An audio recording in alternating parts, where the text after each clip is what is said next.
glad so many people have turned up tonight. But I think it's sort of with sadness and with anger that we're here tonight, and we stand in solidarity really with the Palestinian people, a people who are trapped and imprisoned inside the Gaza Strip. They can't get out, they have nowhere to go whatsoever. And I think we have to be clear that this is yet one more stage in the war on terror that started 7 years ago with the attack on Afghanistan and on Iraq. We should be in...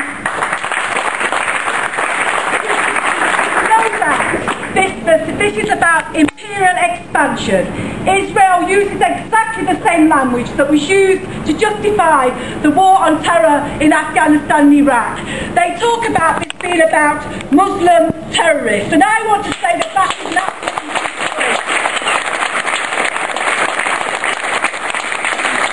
I want to very much agree with Maxine. This is not about two warring people. This is what we're told in the press.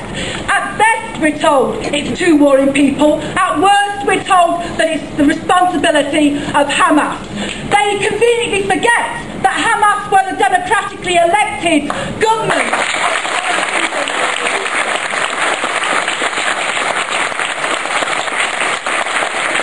When you look at what's taking place, on the one side you have 13 people being killed, and on the other side you have 917 people being killed. Is that equivalent? Are we talking about two groups of people who are fighting against each other? I don't believe so. We're talking about a massacre that is taking place against people.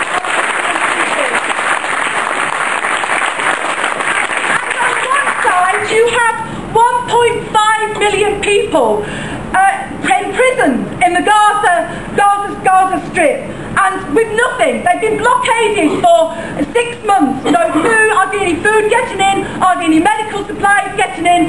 They've been imprisoned inside there, and on the other side you have a terror state armed with F-16 fighter jets, which I have to say have been supplied by the United States of America and by the British government. And they have put on their hands.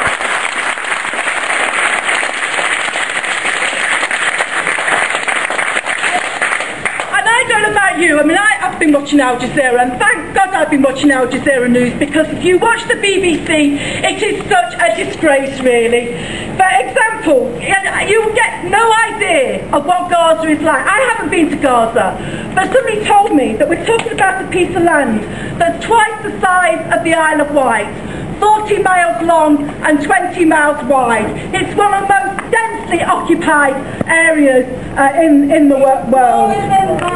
Smaller. I'm sorry, apparently I'm exaggerating. It's even smaller than that. And 1.5 million people. 30 by 4. 30 miles by 4. 30 miles by 4. So even smaller. So, and those people have been really deprived of food, of electricity, of clean water, and of medicine. And I think that this is a disgrace. This is what the blockade that Israel has been carrying out for many, many months has done. And that is before, really, you see the bombardment by air, by sea, and of course the latest stage, which I feel will create even more casualties, the ground war, which is now going into the most occupied areas of the Gaza Strip. And the suffering cannot be underestimated. I saw John Holmes, who's the Under-Secretary of the UN Humanitarian Relief Organisation. He said 917 people out of a population of 1.5 million have been killed.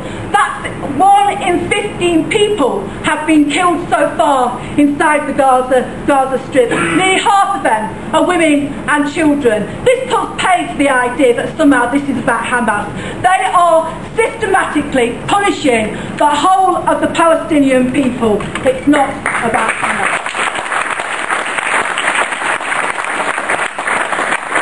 And I don't know if people have noticed the way in which the politicians inside of Israel are playing a bidding war, because they have elections coming up, and therefore they want to be the hardest on the Palestinian people. And it seems to me that they are playing, well, they're not playing, they're talking about how many more people they can kill, and that for me is a disgraceful. And I think the war is really about a number of things. It's about an attempt by Bush to try and get a victory inside of Palestine for his war on terror, because he's made such a disaster in Afghanistan and Iraq. And I think secondly, I think that Israel cannot believe that they got their arses kicked in the Lebanon, and I believe that that's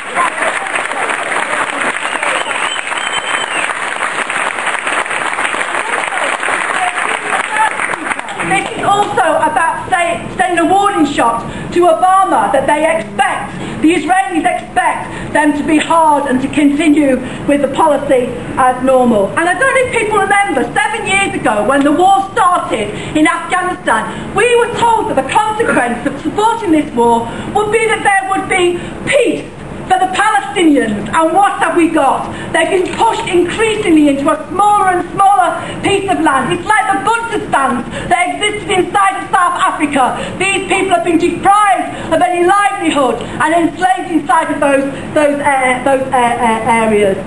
And I would say that there will never ever be peace inside of the Middle East until there is justice for the Palestinian people.